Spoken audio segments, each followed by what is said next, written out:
Cuando hablamos de AINES, ¿por qué tengo 4A? Analgésico, antiinflamatorio, antipirético, antiagregante. Y la última A, solo la primera, ¿no? Mecanismo de acción. Dividimos COX-1, COX-2. Uno más la COX-1, otro más la COX-2 y hay otro solo la COX-2. Si yo pienso en la versión de la prostaglandina, díganme 7 efectos de las prostaglandinas de la línea 2. Estimulan, sensibilizan receptores del dolor y hay dolor. ¿Qué más? En el hipotálamo estimulan temperatura, por eso son antidiuréticos. ¿Qué más? Protector renal. Protector renal, vasodilatador renal, a nivel gástrico. ¿Y las prostaglandinas qué hacen en el ductus arteriovenoso del recién nacido? Lo mantienen abierto. Fuerte. Formación de En el recién nacido lo que pasa es que va a estimular al músculo isco y lo va a contraer y por ende se va a sacar ese contracción. Ok, o sea que la disminución de las prostaglandinas hace el cierre del ductus arteriovenoso.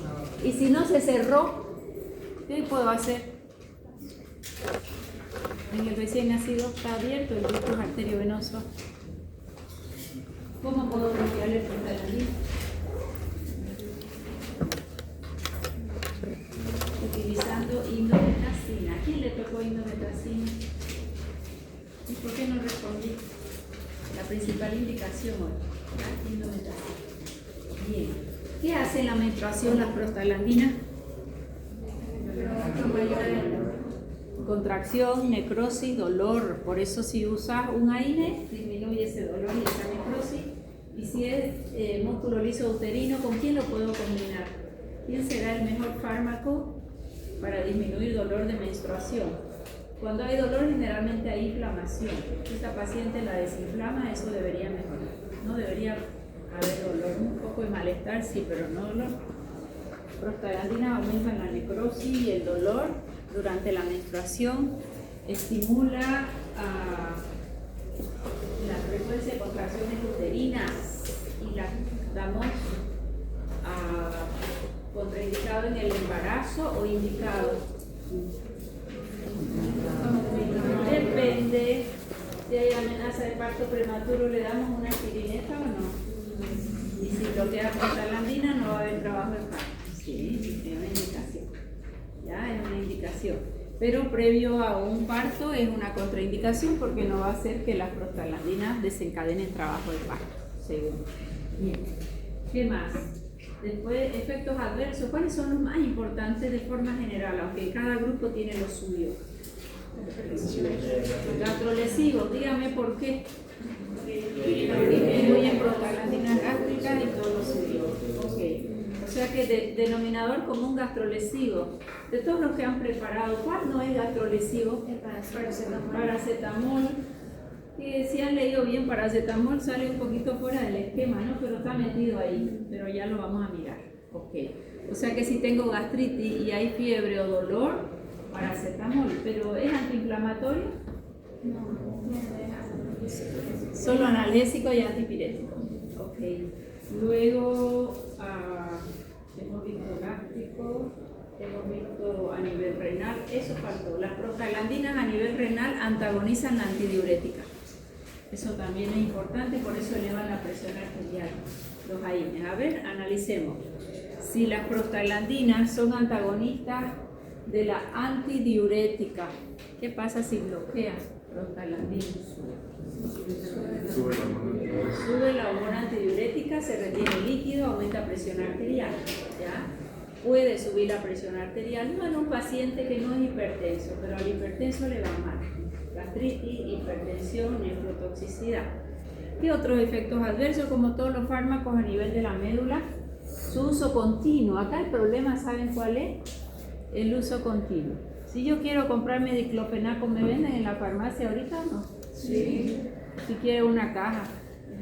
Y si algo me duele y me tomo esa pastilla mágica y sé que no es corticoide y la sigo tomando, el paciente no la suelta Porque si con eso no me duele y es menos tóxico que el corticoide, ¿qué hace el paciente?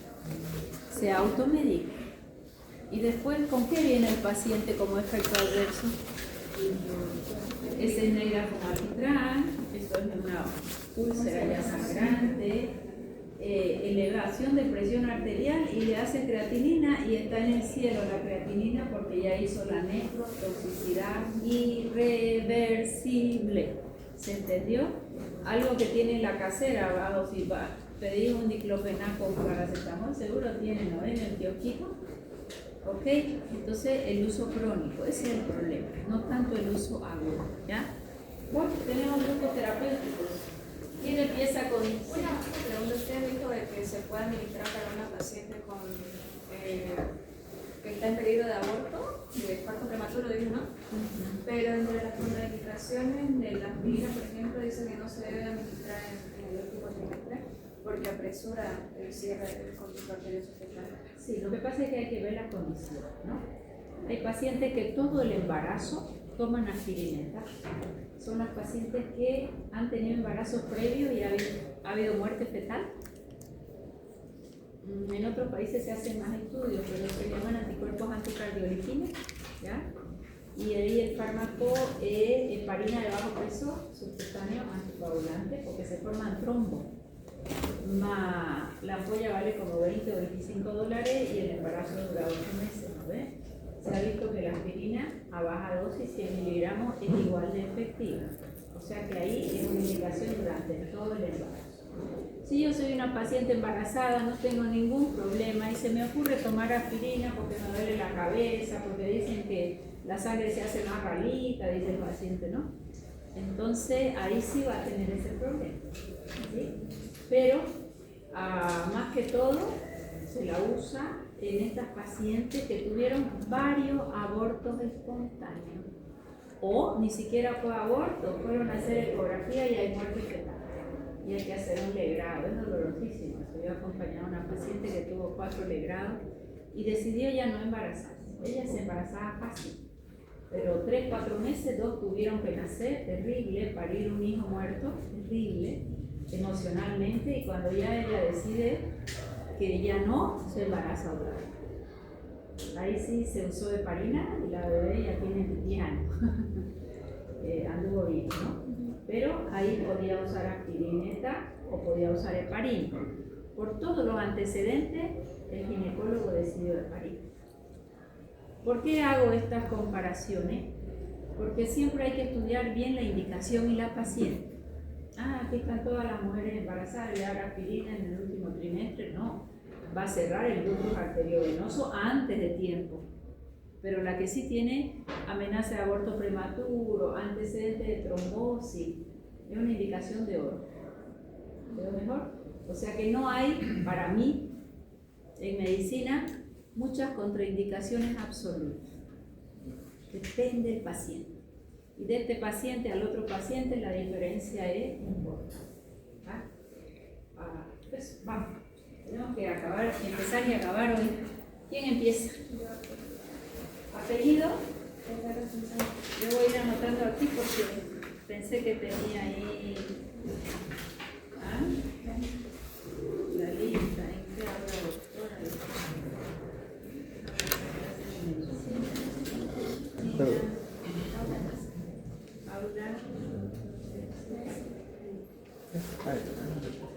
En el aula 13 de medicina es al otro lado, en las aulas antiguas.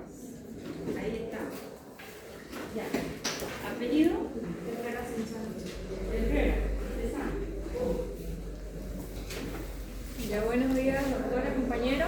El primer grupo que vamos a ver en los AINES van a ser los salicilatos. Aquí vamos a ver a 3 fármacos principalmente. Está el ácido acetilsalicílico, el ácido salicílico y la sulfasalina.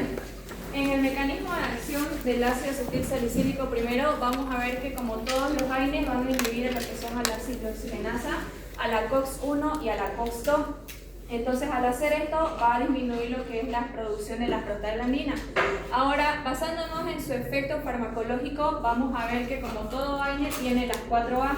Es analgésico, antiinflamatorio, antipirético y antiagregante plaquetario, pero siempre hay uno que predomina más. En el caso de ácido acetilsalicílico, como analgésico y antipirético no es tan bueno. Podemos ocupar otros AINES de preferencia, como por ejemplo de analgésico, un ibuprofeno, un paracetamol, un ketorolaco. Como antiinflamatorio podría ser un diclofenaco. Entonces, el efecto que más va a predominar aquí sería el de antiagregante plaquetario, porque a diferencia de los demás AINES, él va a inhibir, va a inutilizar a las plaquetas de forma irreversible, para que éstas ya no puedan agregarse hasta que mueran, y como sabemos las plaquetas suelen vivir alrededor de 10 días. Después, otro efecto farmacológico igual sería el antipoliposo en el caso de la aspirina. Después tendríamos su presentación, que estos vienen en comprimido de 100 y 500 miligramos. En la aspirina a veces puede venir con una cubierta entérica, que lo venden como que es menos gastrolesivo. Sin embargo, se recomienda que no se compre con esta cubierta entérica porque a veces en su componente puede venir el aluminio. Y en caso de que tengamos un paciente con un intestino hiperpermeable, puede llegar a ser tóxico para el paciente. Después, en la franja terapéutica, en la aspirina va a variar mucho, porque como sabemos la franja terapéutica es la distancia entre lo efectivo y lo que me va a llevar a un efecto tóxico. Aquí sería de 150 a 500 miligramos alrededor. En un efecto antiagregante plaquetario, necesitamos dosis muy bajas para que ya veamos el efecto, alrededor de 75 a 100 miligramos. Después, como analgésico y antipirético, necesitaríamos unos 300 a 500 miligramos para que empiece a hacer efecto. Y como antiinflamatorio, que es como actualmente ya no se lo ocupa porque se necesitarían alrededor de 2 a 3 gramos para ver un efecto antiinflamatorio y es demasiado tóxico, así que ya no se lo ocupa como antiinflamatorio. Antes se lo ocupaba en caso de una fiebre reumática porque hay demasiado dolor en las articulaciones, demasiada inflamación, pero como es muy tóxico se lo dejó de ocupar. Lo mismo con su efecto antipirético. Antes se lo ocupaba en niños para la fiebre, pero se vio que al interactuar con ciertos virus podría llegar a causar lo que es el síndrome de Reyes. Y esto, como sabemos, puede ser muy perjudicial para el paciente. ¿Por qué? Porque va a causar un daño a nivel mitocondrial, daño en el metabolismo del hígado para metabolizar las grasas. También puede afectar en la metabolización del amonio, que como sabemos tiene que pasar a amoníaco para que no atraviese la barrera hematoencefálica. Entonces, como el hígado no podía transformarlo, atravesaba la barrera hematoencefálica y me causaba una encefalopatía hepática. Entonces, después tenemos la dosis de techo. Aquí suele ser alrededor de 4 gramos al día, que se la puede administrar cada 6 horas durante el día. Y en sus usos terapéuticos podemos ver que esta es ocupada para pacientes que tuvieron un infarto agudo de miocardio, para pacientes con factores de riesgo de un tromboembolismo arterial y para pacientes con tromboembolismos postoperatorios. Después, en los efectos adversos, como cualquier AINE, es gastrolesivo, por eso puede causar ardor en el estómago, dolores abdominales, gastritis, úlceras. También puede causar insuficiencia renal aguda por la disminución del riego sanguíneo, hematomas frecuentes que podemos ver cuando administramos aspirina, porque vamos a disminuir la agregación plaquetaria. Y también otro efecto adverso que podemos ver, que generalmente se veía cuando se lo ocupaba como antiinflamatorio, que es el salicilismo, que es la intoxicación por la aspirina, porque se ocupaban dosis muy altas o porque ya dañaron al hígado y dejaba de metabolizarla de forma correcta. Entonces se empezaban a ver en el paciente que esta intoxicación estimulaba el centro respiratorio del paciente y lo hacía hiperventilar, eliminando mucho dióxido de carbono, llevándolo a una alcalosis respiratoria, seguido de una acidosis metabólica, porque eliminaban mucho bicarbonato como contrarresto. Y es por eso que se dice que causaba un desequilibrio ácido-base. Y después de esto, en los síntomas que se veía era tinnitus, sordera, vómito, cefalea, que eso es muy importante identificarlos para saber que hay que retirar el fármaco. Y después tendríamos las contraindicaciones, que como mencioné, una de las principales estaba lo de administrar a una embarazada en el último trimestre, porque apresura el cierre del conducto arterioso fetal, pero como mencionó la doctora, es una contraindicación relativa. Y después en otros pacientes como trastornos de la coagulación, etc. ¿Digo el ácido salicílico más, doctora? Sí, terminalo y ya yo refuerzo alguna. Muy bien. Ya. En el ácido salicílico, mismo mecanismo de acción de cualquier AINE, pero tiene una propiedad extra, que es queratolítico. ¿Qué significa esto? Que me va a deshacer las uniones de las células de las capas más externas de la piel, eliminando así las células muertas para que ésta tenga una descamación suave y uniforme en la piel. Después, en el efecto farmacológico, todo lo mismo, sin embargo, no se le ocupa tanto con las 4 propiedades de los AINE, de antiinflamatorio, antipirético, porque su efecto es casi nulo. Entonces, su principal propiedad que se ocupa es el queratolítico, que como mencionamos ayuda a que la piel sea suave y uniforme. Después la presentación suele venir en cremas y ungüentos, alrededor de 0,5 al 5%, y puede venir igual en shampoos o en jabones porque es para tratamientos cutáneos. Después en franja terapéutica vendría a ser hasta de 150 a 300 microgramos por ml, y la dosis techo sería de 6%, que si vemos productos que dicen que tienen más de este porcentaje, no va a ser mayor efecto porque como sabemos eso se trata de la dosis techo, e incluso podría llegar a causar irritación en la piel si se administra más de este porcentaje.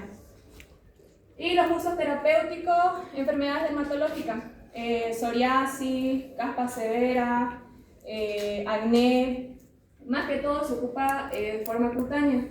Y en las contraindicaciones, niños menores de 2 años porque tienen una piel muy delgada y como este fármaco descama la piel, ya podría llegar a causar daño dermatológico. Muy bien. Eso sería ahorita. Entonces pasa la cena. Esta, no la investigué porque como dijo usted que esta no está en Bolivia, la averigué en la farmacia Chávez, Farmacor, y no la pillé nunca. Muy bien tu exposición, bien pensadita. Un aplauso. Ahora, si le responden bien tus compañeros, te pongo tus puntos, ¿ves? No, vamos a ir haciendo un análisis. ¿Qué necesito en AINES? Que vayamos comparando. Teníamos las 4A. Analgésico. ¿Para qué tipo de dolor usaría? Dolor tipo agudo. ¿Ah? Dolor tipo agudo, pero que sea, dependiendo del aire, puede ser dolor tipo agudo moderado. Leve, moderado, severo, visceral, no visceral. ¿Para qué usaría una aspirina? ¿De cuánto viene? De 100 y de 500. A ver, una de 500, ¿para qué usaría? Es analgésico. Lo quiero comparar con todos los demás, para ver la parte de uso. ¿Para una cefalea usaría? Sí, perfectamente. ¿En un síndrome gripal, porque tengo fiebre? No, porque el efecto antipirético no es muy fuerte. Ya, como antipirético no es muy fuerte. Y si es un niño, ¿qué riesgo hay con los salicilatos? Síndrome de Reye, que ya habló su compañera. Por eso casi no se usa, ¿sí? ¿Qué riesgo tengo de usarlo como analgésico?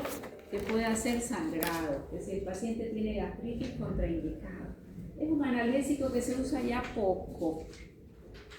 Antipirético, el paracetamol de pronto fue superior, tiene más efectividad. Como el niño no se usa, ¿en quién voy a pensar si hay fiebre? Paracetamol primero, o sea que lo voy descartando. Y antiinflamatorio, ¿qué necesita la aspirina para ser antiinflamatoria? Dosis altísima. Dosis tan alta que ya es gastrolesivo y ese paciente va a acabar sangrando. ¿Qué uso como antiinflamatorio? A ver los que han preparado otros temas. Diclofenaco, fantástico. Ibuprofeno, fantástico. Ketorolaco, Como analgésico. no, antiinflamatorio estoy diciendo. Se aplazó. ¿Ya? O sea que les estoy dando ahorita la idea de qué voy a usar como analgésico, como antipirético, como antiinflamatorio. Sin embargo, el ketorolaco no es antiinflamatorio, pero tiene una potencia analgésica casi como morfina. ¿Está bien? Entonces fíjense, y bien tú decías, dolor leve, moderado, severo. Mi dolor es severo. Está saliendo de una histerectomía la paciente. Postoperatoria. ¿Le voy a dar aspirina? Dígame razón. Puede causar hemorragia. Ok, es antiagregante plaquetario, le va a hacer hemorragia. ¿Por qué más? Porque es para un dolor leve. La histerectomía está contemplada en cirugía mayor de mayor dolor. Y ahí probablemente vamos a donde lleva morfina más una INE como ketorol no, porque hace mucho sangrado, pero vamos a ver otro. ¿Se entendió? Entonces, como analgésico para un dolor leve, dolor no visceral, paciente que no tenga trastorno de coagulación y tenga gastritis. Listo. Como antiinflamatorio se aplazó porque necesito dosis muy alto y tengo superiores. Tengo el diclofenaco, tengo el ibuprofeno, naproxeno, indometacina. Bien. ¿Y para qué si se lo pudiera usar como antiinflamatorio que funciona bien a dosis alta? Fiebre reumática. Ahí no tiene precio.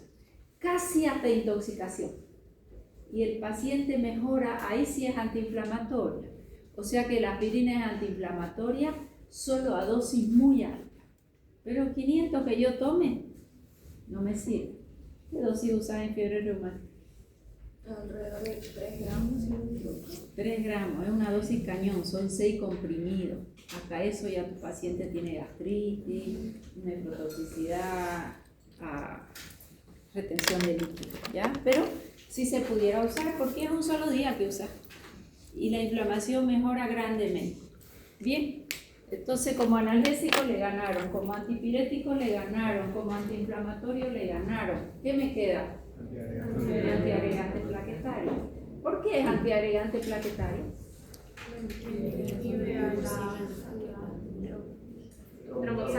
Inhibe a la ciclooxigenasa en la plaqueta. Es el único lugar donde lo hace irreversible.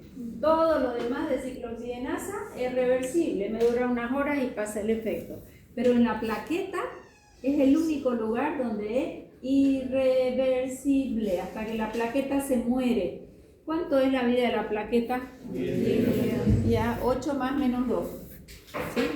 8 días aproximadamente, 10 días. Tu paciente como antiagregante plaquetario, deme 10 indicaciones.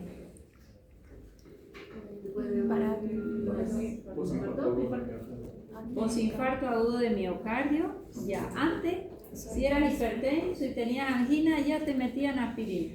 El último consenso dice, después del primer evento, evita un segundo evento. Este paciente ya tuvo un ACV o ya tuvo un infarto, pequeño capaz, recién para prevenir el segundo evento coronariano, ahí se usa. Antes te daban a todo aspirineta solo por ser hipertenso, por tener riesgo cardiovascular. Eso es importante, ¿ya? Y si le van a sacar un diente a tu paciente y toma su aspirineta para prevenir el segundo evento coronariano, Hay que suspenderlo días antes. ¿cuántos días antes lo suspendes? Alrededor de 5 días antes. Por lo menos. Porque si dejó de tomar todos los días, uno hace plaquetas. Las nuevas no están bajo el efecto, pero las antiguas sí. 5 a 7 días hay que mirar, ¿no? Sí. En eso los odontólogos son de miedosos. Yo cuántas veces no he hecho una carta que más o menos bajo el riesgo, ¿no? Le van a sacar la muela al paciente que va a morir ensangrado. Una vez me llegó casi un testimonio de abogado porque el paciente tomaba aspirineta y no le querían sacar una muela que había que sacar, ¿no? Eso, pero con 5 a 7 días está perfecto. Y si va a entrar a cirugía, a cualquier tipo de cirugía, igual. Y si tiene riesgo de accidente tromboembólico y necesita cirugía, sacamos aspirina, que es antiagregante, y anticoagulamos el paciente con heparina. Va a entrar al quirófano a las 6 de la tarde, se le pone su antídoto de la heparina, ya lo vamos a estudiar. Se pone su antídoto, lo operan, sale y otra vez se anticoagula. O sea que tenemos opción. Cuando es mucho el riesgo de hacer un trombo, ¿de acuerdo? Y además de aspirina, ¿qué otro antiagregante plaquetario conocen? Que es diferente a anticoagulante. Anticoagulante va a ser cascada de la coagulación, ya lo vamos a avanzar. Pero este solo evita que las plaquetas se junten. Clopidogrel, también lo vamos a estudiar. Clopidogrel no es anticoagulante, es antiagregante plaquetario, igual que aspirina. Ah, ¿cuándo lo voy a usar? Es mucho más caro. Paciente alérgico a aspirina, paciente asmático. ¿Por qué al asmático no le doy aspirina? Porque solamente inhibe la circulación oxigenasa y deja Deja libre la vía alterna, que es la que complica el asma. O tiene úlcera o tiene gastritis. No le puedo dar ya aspirineta, ahí damos clopidogrel. No es superior el clopidogrel a la aspirina. Hay cardiólogos que te dicen quiero hacer doble agregación plaquetaria y usa los dos mecanismos de acción. ¿Está bien? Súper. ¿Qué más? Entonces ya han visto todas sus... y la última es la antipoliposis. ¿En qué paciente? No, en paciente que tuvo un solo pólipo en su vida y se acabó. Son esos colon que tienen múltiples pólipos. El pólipo son células que empiezan a alterarse. Se cree que en 10 años eso se hace un cáncer, generalmente. Todas son probabilidades en medicina. No es que hoy tengo un pólipo y mañana va a ser ya una célula diferenciada cancerígena. Pero es muy probable. La mayoría de los CA de colon, ¿por qué te dicen esto se pudo haber prevenido? Te dicen. Si hubiera hecho colonoscopía, encuentran el pólipo y el gastro que lo está haciendo no te pregunta, estás ahí medio sedado, lo saca directo. Eso es un protocolo. El tema es cuando son múltiples, ¿no? A veces ya hay que dejar ahí, entrar a cirugía y reseccionar. ¿Está bien? A ese paciente sí, no al que tuvo alguna vez un solo pólipo y no hay historia. Y no es efectivo en 100% tampoco, ¿no? ¿Qué más? El salicismo, ¿saben por qué se da? Porque los niños, esto lo van a ver en pediatría, se tomaron las aspirinetas de los abuelos. En los adultos, ¿quién toma aspirina? Más de 100 miligramos de ácido acetilsalicílico, con eso no te vas a intoxicar. Son accidentales. Son accidentales porque la aspirineta es rica, tiene un color rosadito, son medias dulces porque son masticables. Entonces el niño está mirando al abuelo. Tras que lo descuida, ya se fijó dónde va el frasco, busca su asiento. Eso lo ven por las cámaras los papás después, los que tienen cámara, ¿no? Generalmente donde hay abuelos medio solos les ponen ya hoy en día una camarita y lo va viendo. El enano se subió y se sentó y se comió medio frasco. Delicioso, mejor que caramelo. Esas son las intoxicaciones que ustedes van a atender en pediatría. ¿Qué dijo su compañera que era el primer signo de intoxicación? Hiperventilación. Hiperventilación. Si hiperventilo, ¿qué sale fuera? Dióxido de carbono. Entonces, ¿qué vamos a hacer? Alcalosis respiratoria. Mi cuerpo no se queda tranquilo. ¿Cómo puede compensar mi cuerpo una alcalosis respiratoria? Eliminando bicarbonato. Y si elimina bicarbonato, ¿qué queda? Ácido. Él termina haciendo una acidosis metabólica que después de la estimulación del centro respiratorio viene depresión y ya hay acidosis metabólica y respiratoria. ¿Es grave? Sí. Generalmente terminan intubados los pacientes, ¿no? Es complejo, hay que ver el grado de intoxicación. ¿Qué más? Me interesó lo que dijo su compañera, porque hoy en día la aspirina de todo le hace la industria para cobrarla muy cara. Cubierta gastroresistente. Deja de ser gastrolesiva, ¿eso es cierto? No. ¿Qué es lo único que va a hacer una cubierta gastroresistente? Que no se disuelve en el estómago, se disuelva más allá y el mecanismo de acción sigue siendo el mismo. Y es chiquitita y no es un ácido que yo lo tome y me duele el estómago, para nada, ¿ya? O sea que no tiene sentido, el costo es mayor. Si viene con aluminio, es que son dos tipos. La gastroresistente no va a ser tóxica en cuanto a aluminio. La que es con antiácido, te dicen como ella es ácida con antiácido, ¿no? La industria es bárbara. Si yo soy el paciente y dice con antiácido, si yo tengo gastritis, me lo voy a comprar. Y ahí sí tiene hidróxido de aluminio y magnesio, ¿no? Eso es fatal. Bien, ¿qué más de aspirina? Creería yo que ya está todo. La dosis techo ya han visto, pero casi ya no usamos. Solo usamos la de 100 miligramos, un fármaco estrella. Contraindicación, asma bronquial, no se olvide. Asma bronquial. Muy bien. ¿Quién sigue? Volamos. Apellido. Villagómez, un solo Villagómez hay. Sí. Dentro de, dentro de las pirazolinas se encuentra la dipirona o metamizol. Esta va a tener dos mecanismos de acción. El que ya conocemos, que es característico de los AINES, que inhibe a la COX-1 y la COX-2. Y también tiene otro mecanismo de acción que va a estimular la vía del óxido nítrico ciclasa, del óxido nítrico cíclico, perdón. ¿En qué consiste esto? Que esta se va a centrar en abrir canales para que entre potasio. Entonces el potasio entra, se va a hiperpolarizar y va a funcionar como un relajante muscular, y eso va a explicar uno de sus efectos farmacológicos, que es antiespasmódico. Dentro de los efectos farmacológicos se puede ocupar para dolores no viscerales y dolores viscerales. En caso se ocupe para dolores viscerales, se tiene que acompañar con antagonistas muscarínicos como mononitrato de atropina, metilbromuro de copolamina, deomatropina, propinoxato, parheverina, viadil. Se combina con los antagonistas muscarínicos. Otro de sus efectos va a ser que el que les mencioné, debido al segundo mecanismo de acción de la activación del óxido nítrico cíclico, que se funciona como relajante muscular, su efecto antiespasmódico. Tiene efecto antipirético. Ahora, ¿en qué consiste ese efecto antipirético? Bloquea las prostaglandinas a nivel central. La doctora mencionó la otra clase que los AINES tenían la característica de bloquear las prostaglandinas a nivel periférico. A diferencia de los hipnoanalgésicos, que son derivados de morfina, que la bloquean a nivel central. Entonces esta se comporta como un hipnoanalgésico, ya que bloquea prostaglandinas a nivel central, y eso explica su efecto antipirético. Y el último es relajante del músculo liso vascular.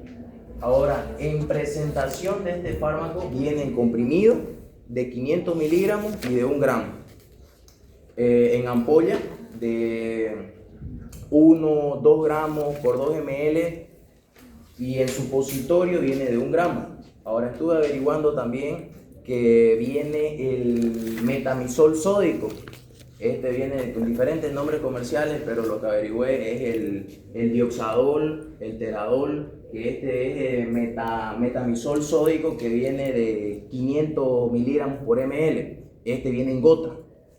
Ahora, en cuestión a las dosis usuales que se usan vía oral sería de 500 miligramos cada 6 o 8 horas. Eso después lo voy a explicar sus características, que su semivida del fármaco es de 3 a 6 horas. Entonces, por eso se usa vía oral cada 6 u 8 horas.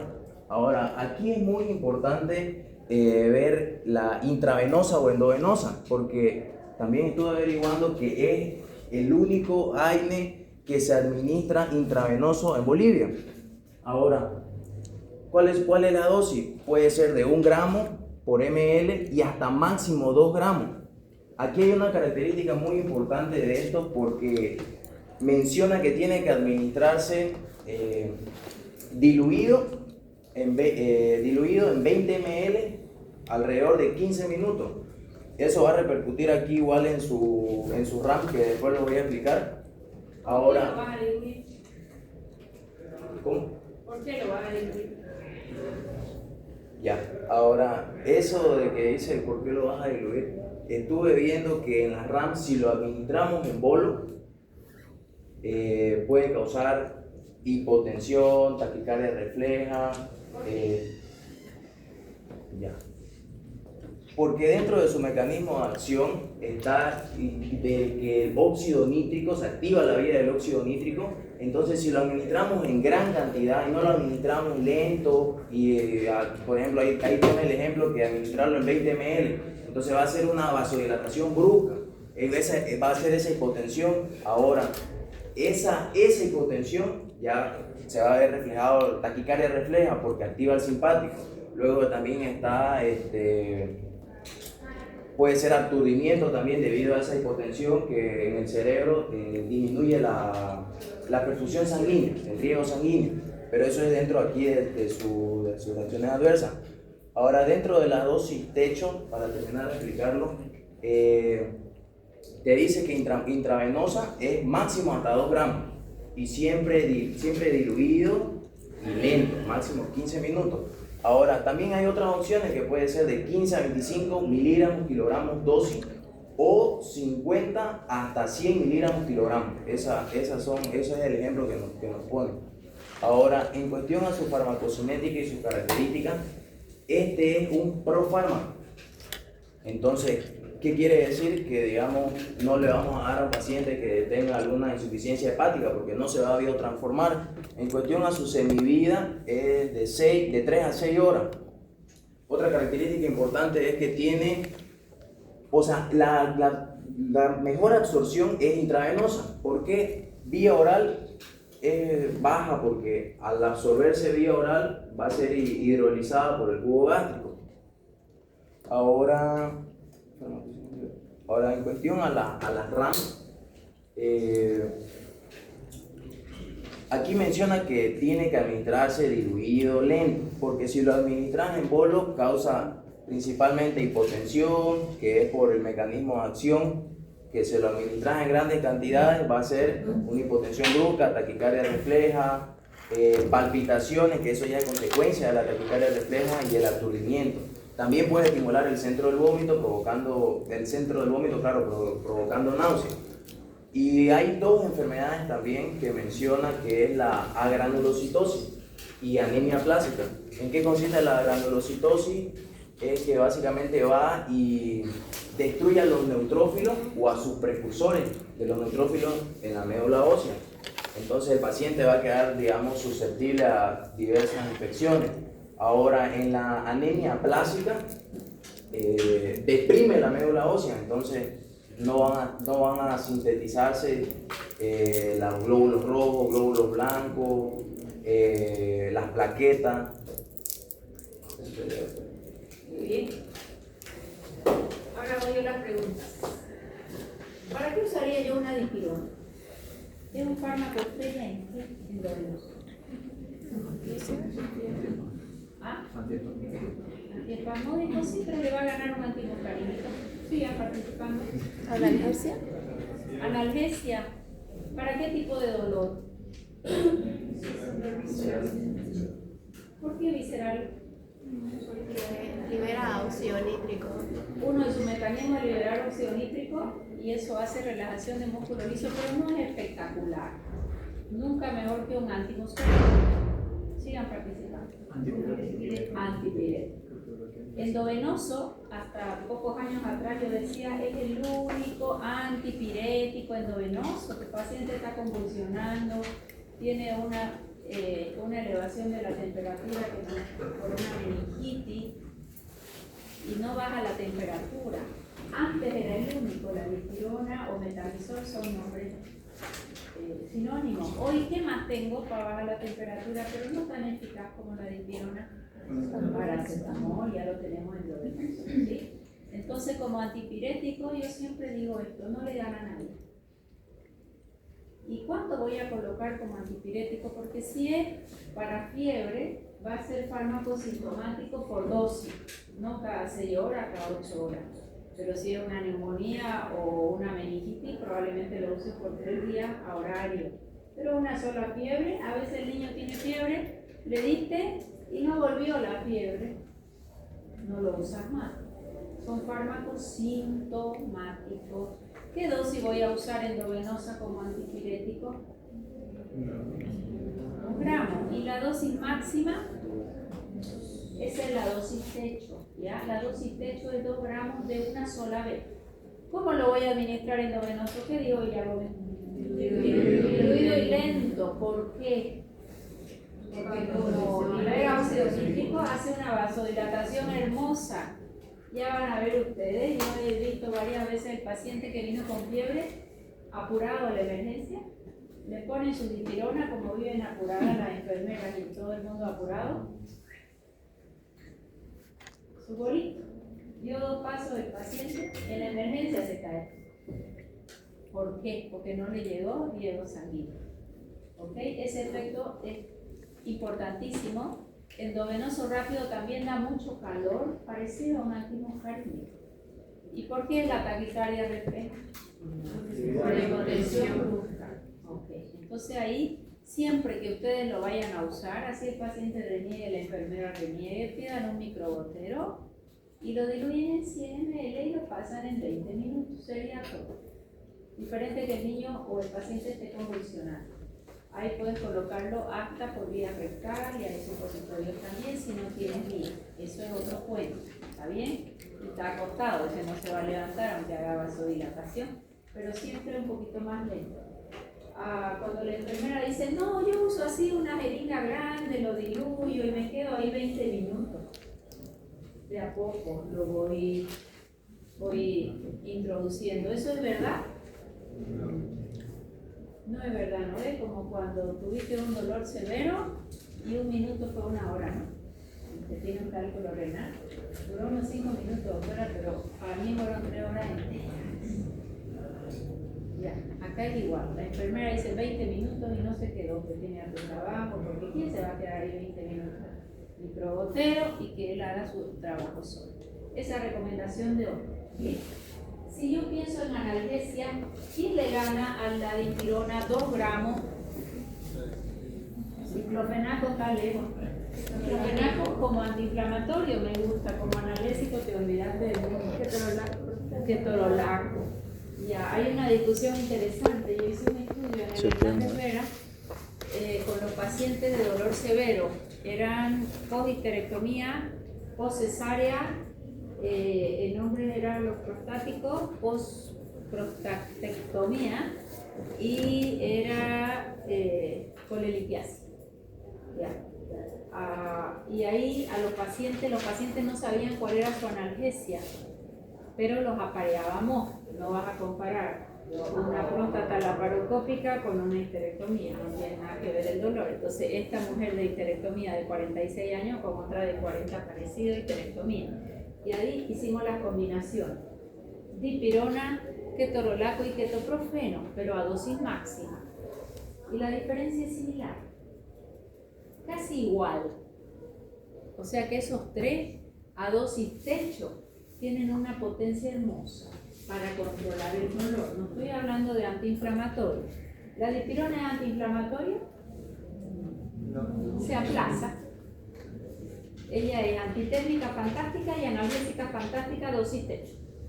Sirve para un dolorcito visceral porque me duele el riñón, hay un cólico renal. Ahí, fantástica, ¿por qué? Ahí sí sirve su relajación de músculo liso y hace cierto grado de vasodilatación y la piedrita va resbalando, es lo ideal para que te salve la cirugía si no es muy grande, porque yo tengo que ir dilatando, ¿está bien? O sea que me quedo con dipirona como analgésica, 2 gramos juntos, dosis techo, casi comparable con 6 a 8 miligramos de morfina. Ya vamos a entrar a morfina a la siguiente clase. Pero el ketorol también, que tiene lo suyo el ketorol. Ahora lo vamos a avanzar. Y el ketoprofeno, que además de ser un inhibidor de la COX-2 y de la COX-1, tiene un efecto extra en los receptores NMDA, N-metil de asparta. Ya lo vamos a mirar, con un efecto central importante. Entonces, si yo tuviese que elegir para un dolor intenso, un postoperatorio inmediato, cirugía muy dolorosa, analgésicos, AINE, ¿con quién me quedo? Dipirona, 2 gramos juntos, y de ahí puedo hacerlo cada 6 o cada 8 horas. ¿Quién más? Ketorolaco, si la cirugía no fue muy sangrante, porque ese es su problemita. Ok. Y ketoprofeno con un efecto central extra. Así voy a empezar. Mi paciente no controló el dolor. Siempre en el dolor hay que ir un pie adelante. Cuando el dolor ya se manifiesta, es difícil controlarlo. Si le operaron y está saliendo ahora de la sala de recuperación, no espere a que le duela para ponerle el analgésico. Eso, a ver, lo anotan, es una norma de oro cuando ustedes tengan sus pacientes. La analgesia no se hace cuando está en su habitación y le empezó a doler. Olvídense, ahí ya no van a controlar el dolor por nada. Sale de recuperación o en recuperación y ya empiezan su esquema analgésico. ¿Con qué voy a empezar siempre? analgesia para dolor periférico. AINE. Doctora, no le va a hacer nada a la dipirona, no sabe la manipulación que hubo con esta paciente. Lo dejo mi AINE, lo mantengo. ¿Qué le voy a sumar cuando la cirugía fue una cirugía importante de mucha manipulación? Sí voy a sumarle un hipnoanalgésico, pero no lo voy a quitar mi dipirona o mi ketorolaco o mi ketoprofeno. Ya vamos a ver las escalas del dolor. Primero la AINE. El dolor va a ser muy intenso, subo un hipnoanalgésico, pero no lo saco el AINE, porque tiene mecanismos de acción diferentes y me va a ayudar a nivel periférico. ¿Se entendió? Para eso la dipirona es de oro. 2 gramitos juntos. A veces hay pacientes que solo con dipirona va muy bien, pero lo tienes que hacer a horario y antes de que vuelva el dolor. Tú muélate, una cirugía terrorista. Te tomaste tu analgésico. ¿Vas a esperar que te duela para volver a tomar? No. Tienes que tomarlo por lo menos cada 6 o cada 8 horas, 2 a 3 días. Diferente a una fiebre de pronto. No sé qué me pasó y nada, me duele, tengo una fiebre. Algún virus entró y mi sistema inmunológico le hizo frente y no volvió más la fiebre. No lo pongo a horario. ¿Se entendió? Bien. ¿Qué problema tiene la dipirona? Por ejemplo, en Holanda, en Bélgica no se usa. ¿Por qué? ¿Qué efecto adverso tiene? Irreversible, que fue lo último que dijo su compañera. La anemia plástica. Anemia plástica, ella tiene una etiqueta aquí. Y la anemia plástica es irreversible, médula ósea ya no va a ser lóbulo rojo, blanco ni plaqueta y necesita trasplante de médula el paciente. Pero la pobre dipirona se quedó con esa etiqueta. Si ustedes revisan la literatura, diclofenaco tiene el mismo efecto adverso, pero él no quedó etiquetado. Y tiene con la misma casuística, 3 a 5 pacientes por millón de habitantes de uso por año. Sí, al que le tocó, lamentablemente es irreversible. ¿Está bien? A granulocitosis es reversible, o sea que no es un problema. ¿Hará gastritis la dipirona? Sí. ¿Es nefrotóxica la dipirona? Sí, todos los efectos los hay. Extra, la anemia plástica y la granulocitosis. Extra, oxionismo. ¿Está bien? ¿Cómo se escribe RAMS? Me encantó RAMS. Reacciones adversas a medicamentos. No. R-A-M, todo mayúscula. Y una S pequeña pudiera. ¿Ya? Porque cuando nosotros abreviamos, tiene que ser con mayúscula. RAMS. Nos colgamos como los monos. Ya. ¿Alguna pregunta de dipirona tenemos en gotita? A ver, busquen rapidingo en internet composición de la dipirona en gota para niños, a ver si es dipirona. De dioxadol, perdón. Dioxadol es dipirona. Es metamizol sódico. Ya, pero busca en gota. Busca en gota. Porque a los niños pues nos da pavor hacer una anemia plástica, ¿no? El tema, ¿saben cuál es de la anemia plástica? Que yo puedo tomar hoy el fármaco y hacer la anemia de acá 1 año, 2 años o 3. Muy difícil echarle la culpa al fármaco, muy difícil. Porque ¿cuántos fármacos recibió? Doctora, el compañero mencionó sobre que tiene una acción vía oral distinta y a lo que yo estudié es que el metamizol de dipirona tiene 2 metabolitos, los cuales estos 2 metabolitos llegan a hacer todos los efectos, como dijo la liberación de cianítrico, inhibición de la insulina y aparte tiene sensibiliza los receptores cannabinoides, uno, si me equivoco, el cual es el que actúa en la medula de la medula. Ahora el punto es de que cuando se ingresa el venosa, se biotransforma igual a esos metabolitos. En un segundo momento. Todo lo que yo tomo por vía oral, primero va a ir al hígado. ¿Sí? Todo lo que va por vía oral. Y el hígado hace su fenómeno de primer paso hepático. A veces activa, a veces inactiva o forma metabolitos tóxicos. Todo lo que va endovenoso ya actuó y va a actuar rápido. Pero para irse, ¿qué necesita? Pasar por el hígado, sufrir biotransformación y ahí forma sus metabolitos y ese es un efecto extra, el estimulante de receptores cannabinoides. Era una hipótesis, pero eso está bastante más probado. Por eso se lo compara con morfina, con baja dosis de morfina. Está muy bien. Siempre la vía oral, es muy difícil que el fármaco tenga 100% de biodisponibilidad, ¿verdad? ¿A quién le hemos estudiado el 100% de biodisponibilidad?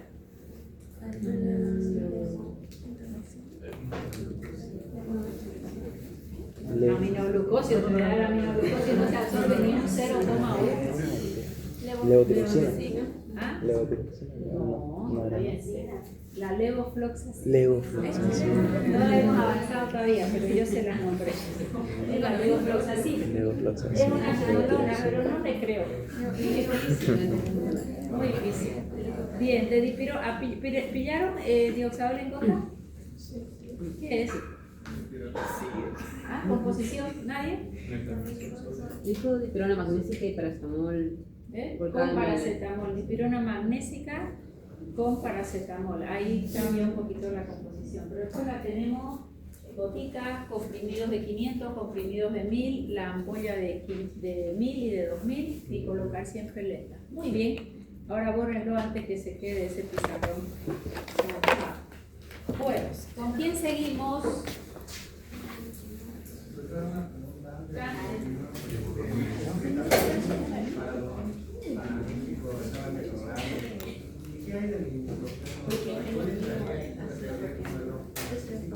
A ver, ibuprofeno, ¿quién va a poner ibuprofeno?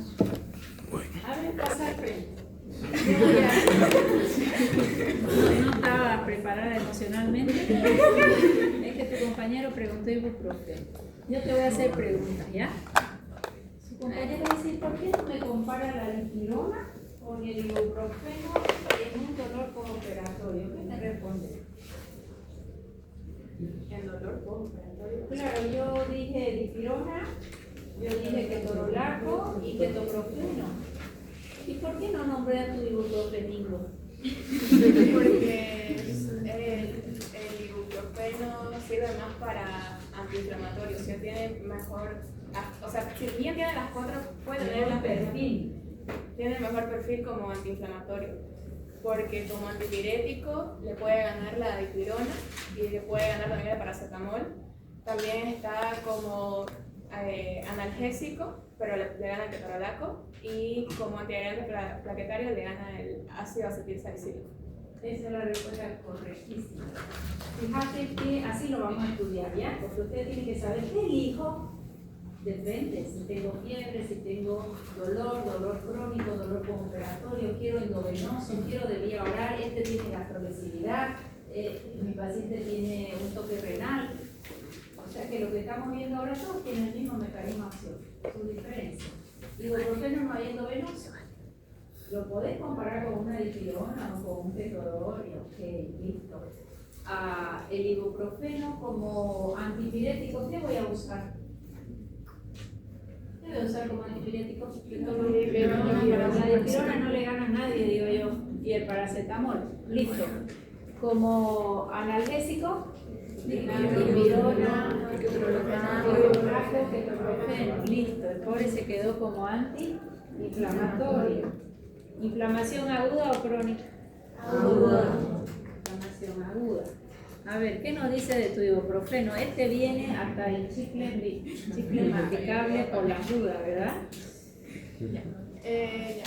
Los derivados de ácido propinoico vamos a tener al ibuprofeno.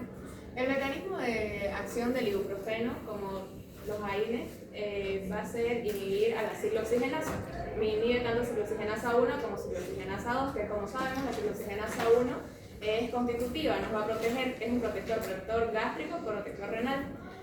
Podríamos decir entonces que esa ciclooxigenasa es buena, pero también tenemos una ciclooxigenasa que se activa ante una lesión que hay en la doble membrana lipídica. En los efectos vamos a encontrar las 4A de los AINES, ¿no? Es antiinflamatorio, como antiinflamatorio el ibuprofeno es excelente con el diclofenaco. También tiene función antipirética, también tiene función analgésica y también tiene función de antiagregante plaquetario, pero tiene fármacos que ya mencionamos que le ganan. Para un poquito. Antiagregante plaquetario, ¿reversible o irreversible?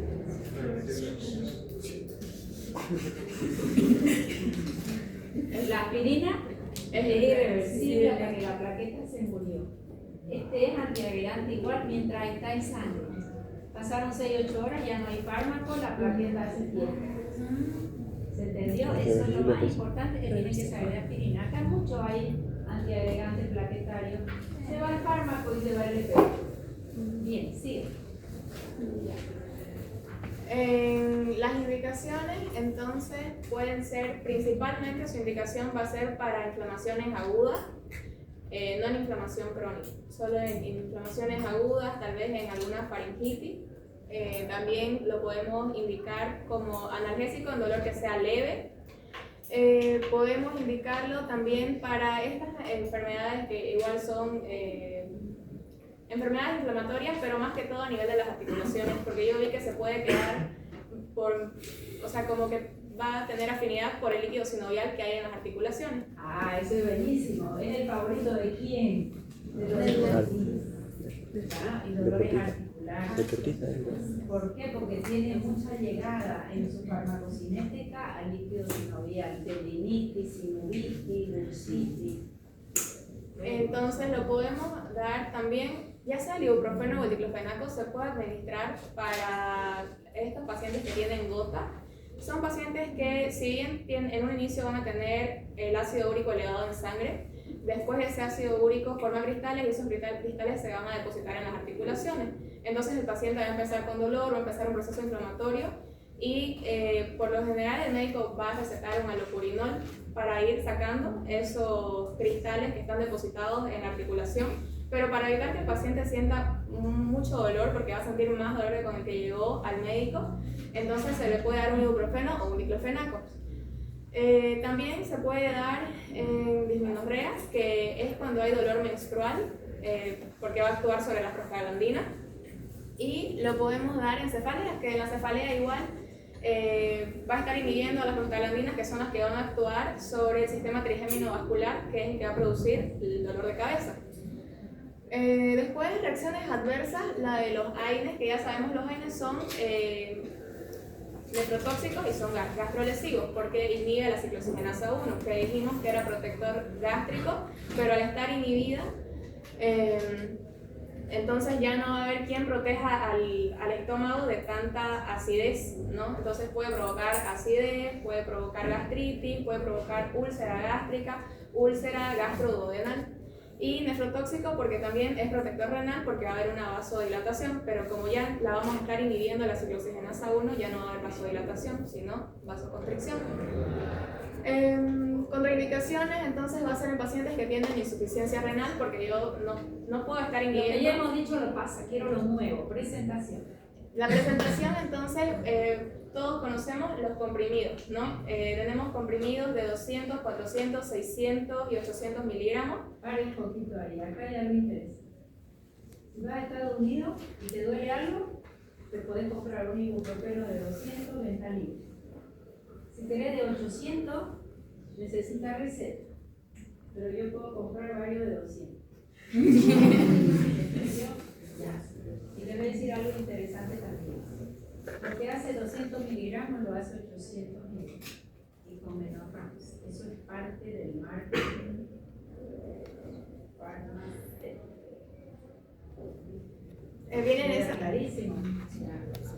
Viene en esa presentación, pero también pillé que había en presentación en gotitas para los bebés, vienen de 50 ml. También vi que había jarabe. 50 miligramos en un ml. 50 miligramos en un ml. Sí, ya. Y si dice un ml, ¿cuántas gotas es? 20 gotas, eso métanlo en la cabeza. Densidad agua.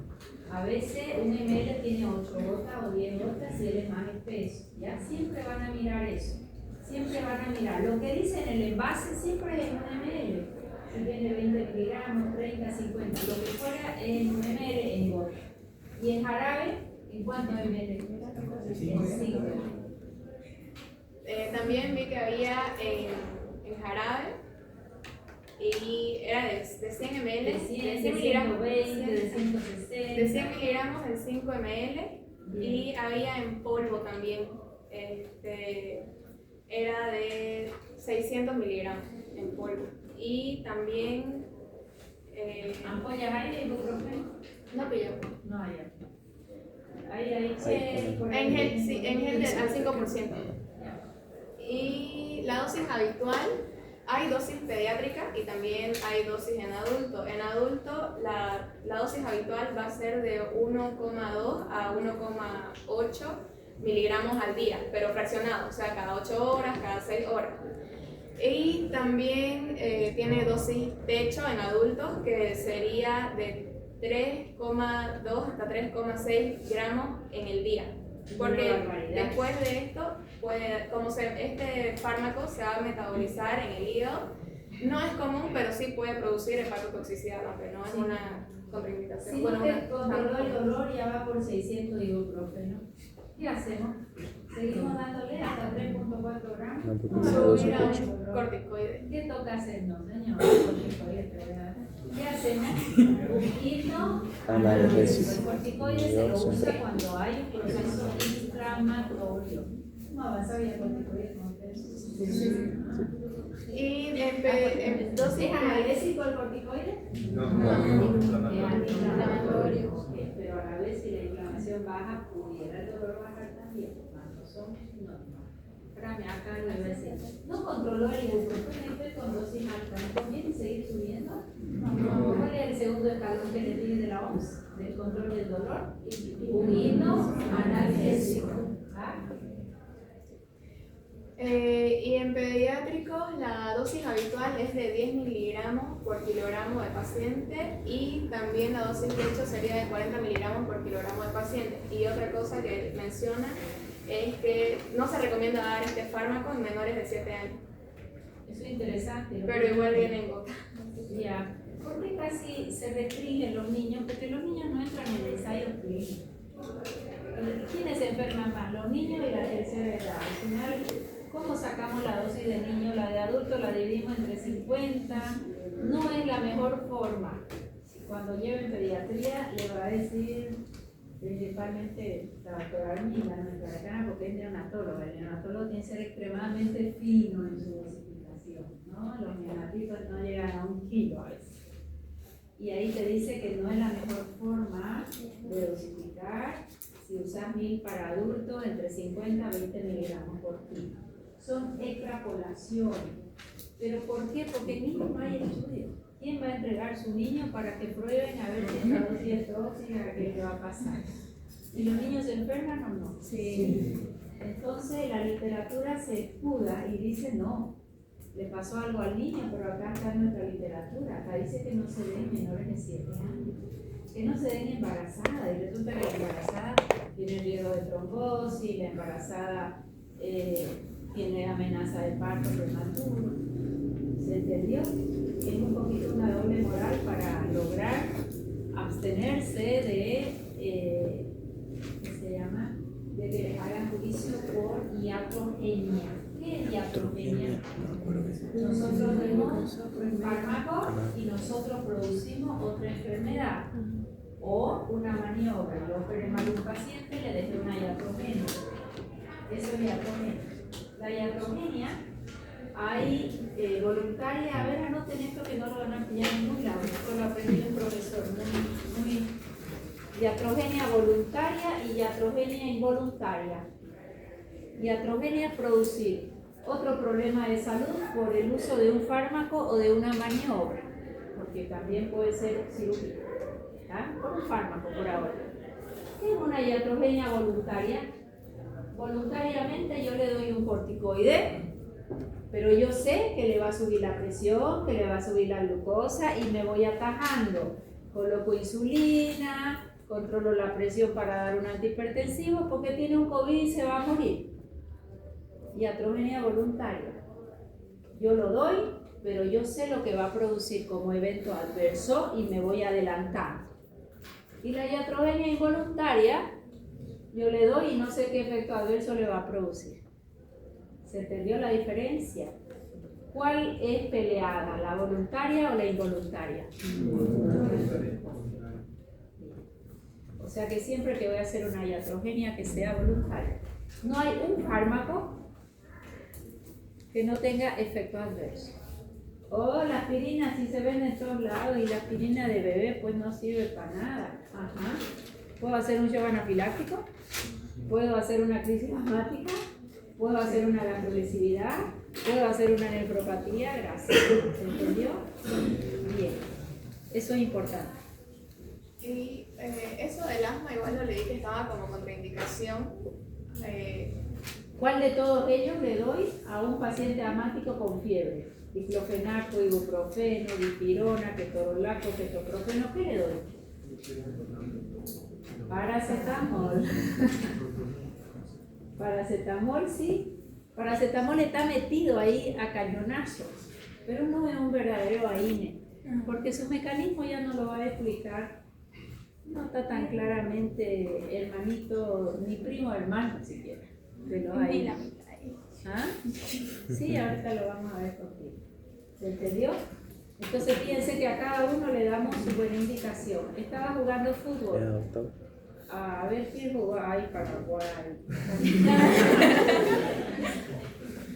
Con uno terminé de verlo. Ah, pobres paraguayos quedaron fuera, ¿no? Y el de anoche no era Paraguay, el de anoche. Brasil con Inglaterra. México se van a llorar como México con Inglaterra. quedó fuera Brasil y quedó fuera Paraguay. ¿A ver? Ya. Hagamos de cuenta a ese pobre. ¿Con quién jugó Paraguay? Con Francia. Había un francés que lo han golpeado a Mbappé. Pobre hombre, decía yo solo veía las lesiones ahí en mi cabeza, porque lo bajaban tras que podía, ¿no? Como hacen con Messi también. A ese pobre si hizo tendinitis, sinusitis, toda la itis, ¿qué le viene bien? Dipirona, diclofenaco, ibuprofeno o paracetamol o ketorolaco. Ibuprofeno.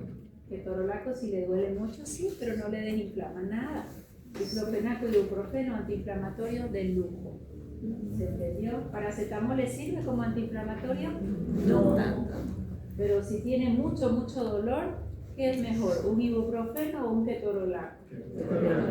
Ya, eso es lo que hay que saber de los. ¿Está bien? Muy bien, tu exposición. Estaba diciendo algo y te corté, creo, ¿no? ¿O terminaste? Solamente me faltó decir que atraviesa barrera placentaria y que también leí que muy poca cantidad de este fármaco le llega al lecho materno. ¿Es barrera placentaria o ventana? Ventana. Bien. ¿Apellido? Hurtado Isabel. Bien tratado, bien razonado. Siempre todo tiene cambio. Ayer un jugador de Inglaterra se resbaló y se quebró el brazo. No, después de que haya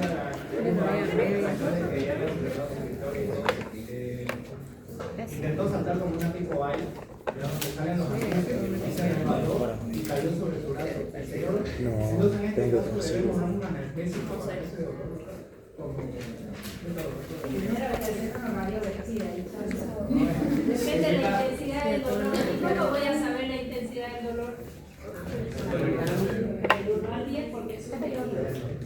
¿Quién se llama? Morfina. ¿Apellido mi niña cuál era? Hurtado era de la casa. Hurtado Isabel, que somos varios. Dame todo porque si no. Hurtado Hernández. Hurtado Hernández. Ya. ¿Y supiste algo del pobre hombre? No, No me traiga medio de las cosas.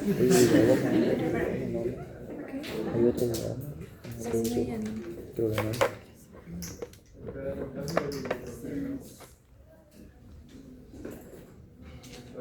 ¿Perdón? En el caso del ibuprofeno, usted dijo que también es antiagregante planetario. Yo cuando estudié el ibuprofeno leí que es antiagregante en dosis elevadas. ¿Por qué? Porque en dosis bajas no llegaría a ser antiagregante porque se puede ocupar para dolor menstrual, para cualquier menstrual. en la mujer. Sí, pero para cólico menstrual es porque inhibe prostalanina. Fíjate vos que en la cascada tenés prostalanina, prostacyclina y tromboxano. Tromboxano forma trombo, prostacyclina no. Ahí hay cierta afinidad por la una o por la otra. Pero yo jamás la usaría como antiagregante y si tu paciente nunca sangraría por un ibuprofeno, sí por una aspirina. Y es reversible. Ahí está el efecto. No sé si sería posible hacer la asociación de dipirona, ibuprofeno y ketorolaco. Ay, me dolió mi vida, vamos a pensar. Eso porque ya lo ha visto. Sí, yo moría en el hospital. Démosle una dipirona porque está postoperado, pero para antiinflamatorio le vamos a aumentar un ibuprofeno, pero como el dolor es muy severo, un ketorolaco. Los tres en uno. A ver, quiero escuchar opinión. Fundamental. ¿Cuál era el principio que vimos de los AINES? Tienen dosis techo. Más allá de esa dosis, no consigo más analgesia, así combínelo a todos juntos. ¿Pero qué voy a lograr? Vascularicidad terrible, nefrotoxicidad terrible, el ketorolaco ya lo vamos a avanzar, ese así hace su hemorragia hermosa, ¿verdad? Más el antecedente del paciente. ¿Qué? A ver. ¿Cuál es un principio que yo debo tener en mi cabeza siempre? Tienes que elegir qué quieres primero, analgésico, antiagregante, antiinflamatorio, más la condición de tu paciente. Elige uno, el que te calce bien. Tiene gastritis, voy a elegir este otro. Tiene sangrado, voy a elegir este otro. Elige uno. Hasta la dosis techo. No conseguiste con dosis techo controlar el dolor, ¿qué hago? Lo mantengo y aumento un himno analgésico. Dentro de los himnos analgésicos también hay escalones. Codeína está en el primer escalón. Un himno analgésico suave y a veces ahí la combinación ya es perfecta y vienen a veces ya combinadas. Está como muy suave, tramadol, que lo tenés por todas las vías. Y de ahí va subiendo hasta llegar a morfina y hasta llegar a los derivados de morfina de mayor calibre, los fentanyl. ¿Está bien? Pero no adelanta. A veces les preguntaba yo en el hospital, ¿por qué están usando una dipirona con un ibuprofeno más un ketorolaco? El ketorolaco, doctora, porque es de máxima efectividad. El ibuprofeno porque el ketorolaco no es antiinflamatorio y la dipirona por si le da fiebre.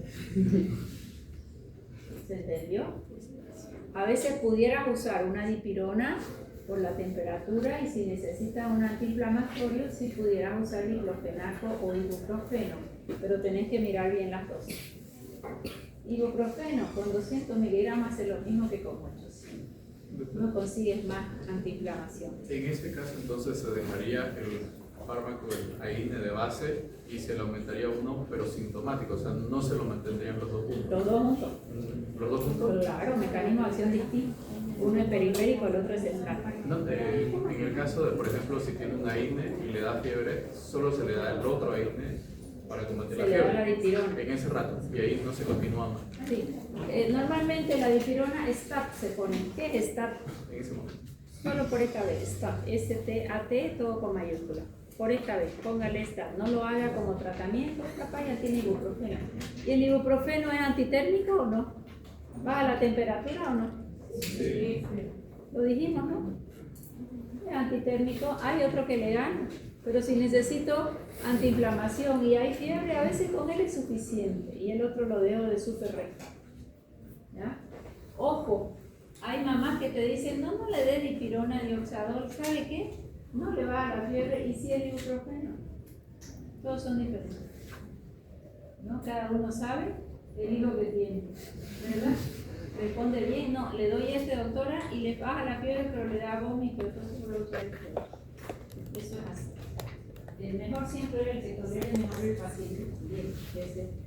Bien, ayer sí le escuchaba una clase y decía cuál es la mejor dieta.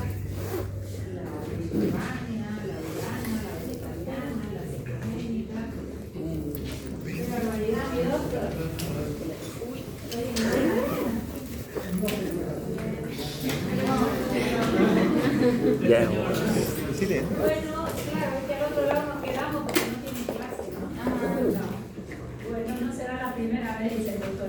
vuelen como los pájaros y seguimos día jueves y